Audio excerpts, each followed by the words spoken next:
عمرك سألت نفسك ليه واحد يشتري موتوسيكل ياباني موديل 2005 ب 250,000 وفي نفس الوقت واحد يشتري موتوسيكل صيني وبنفس السعر، والاتنين مفكرين نفسهم كسبانين؟ والسؤال الأخطر بقى، هل هما الاتنين غلط ولا فيهم واحد صح؟ والفيديو ده مش دفاع عن الصيني وهجوم على الياباني او العكس، الفيديو ده هخليك تختار على حسب حياتك مش على حسب كلام الناس.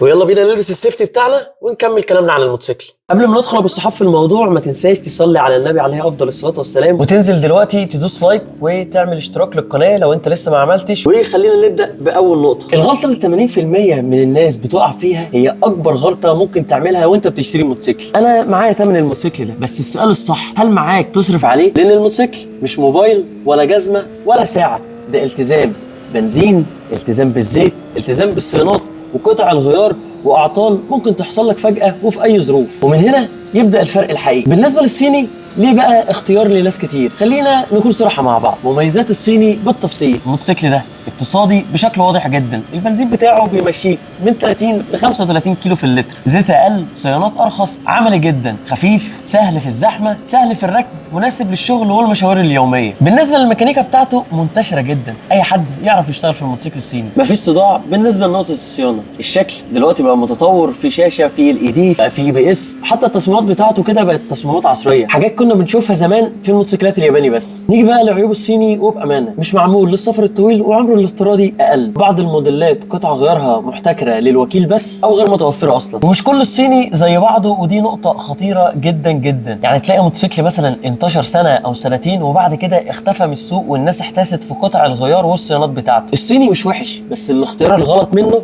هو اللي وحش. نيجي بقى للموتوسيكلات الياباني. ليه الموتوسيكلات الياباني لسه ليها سحرها؟ الموتوسيكلات الياباني مش اسطوره من فراغ. ليه الناس بتحبه؟ الموتور بتاعه بيعيش معاك. في موتوسيكلات عامله 300 و400 و500 الف كيلو، سيبك من العداد اللي هو في مصر عامل 30,000 كيلو اللي ما بنشوفش غيره، لا في الحقيقه المواتير دي بتعمل ألوفات، والموتور بيكمل معاك وبيديك اداء وسحب وسرعه وثبات وامان ما لهمش حل. بالنسبه للامان، اغلب الموتوسيكلات الياباني فيها ABS، تراكشن كنترول، وتكنولوجيا معموله صح من سنين مش لسه متجربه. بالنسبه للاحساس، مع اول دوسه بنزين فعلا هتحس انك دافع فلوس في موتور يستحق، حاجه كده تقيله وموثوق منها. بس تعالى بقى للواقع المؤلم، ناس كتير بتشتري موتوسيكلات ياباني وما تعرفش النقطه دي. قطع الغيار غاليه، احيانا مش متوفره اصلا، الصيانه لازم يكون ميكانيكي فاهم ودوت قليل شويه. الغلطه في الياباني هتكون بثوره زي ما بنقول كده. نيجي بقى ياباني وزحمه وصيف، بص يا معلم، انت هتتسلخ سخونيه ملهاش حل، الوزن بتاعه هيبقى تقيل جدا عليك، تعب بدني ومجهود انت ممكن ما تستحملوش. نيجي بقى لاعاده البيع، وديت مش كل الموديلات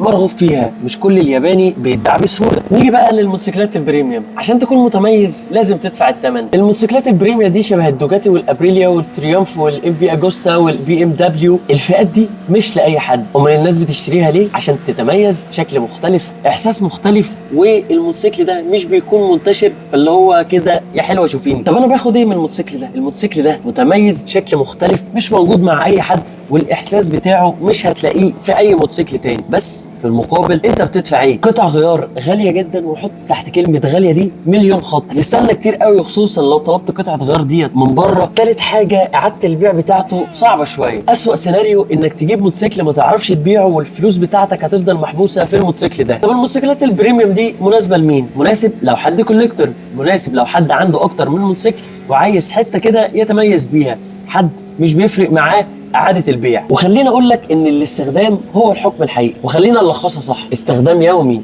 زائد اللي أنت بتستخدمه في الزحمة، يبقى روح للصيني على طول. شغل ومشاوير قصيرة برضه صيني، سفر طويل وراحة يبقى هتروح للياباني، بتحب إحساس السرعة والقوة برضه هتروح للياباني. لو هتجمع كل اللي فوق دوت وهتضيف عليهم إنك عايز تتميز ومش هيفرق معاك إعادة البيع، يبقى هتروح للموتوسيكلات البريميوم. ومحدش هيقول لك النقطة دي، بس أنا هقولها لك، مفيش موتوسيكل أحسن، بس في موتوسيكل أنسب. ونصيحة ليك من دهب، قبل ما تشتري أي موتوسيكل اسأل على قطع الغيار قبل ما تشتريها. خش المحل كده وامسك مثلا الفانوس بتاع الموتوسيكل اللي انت عايز تشتريه واسال على سعره وقول له كده بكام، وشوف رياكشن وشك هيعمل ايه وقتها. هل فعلا هتقدر على سعر الفانوس دوت ولا لا؟ وما تفرحش بسعر قطعه واحده، لا، اسال على حاجه مره واثنين وثلاثه وفي كذا محل، واسال على حاجات مختلفه. وقطع الغيار الموتوسيكل ده هيبقى عامل ازاي، البنزين بتاعه هيكلفك قد ايه، الزيت، الصيانات، اعاده البيع، لان ديت من الحاجات المهمه. خلاصه الكلام، لو معاك موتوسيكل واحد بس ومحتاج تمشي وتعيش، الصيني اختيار ذكي.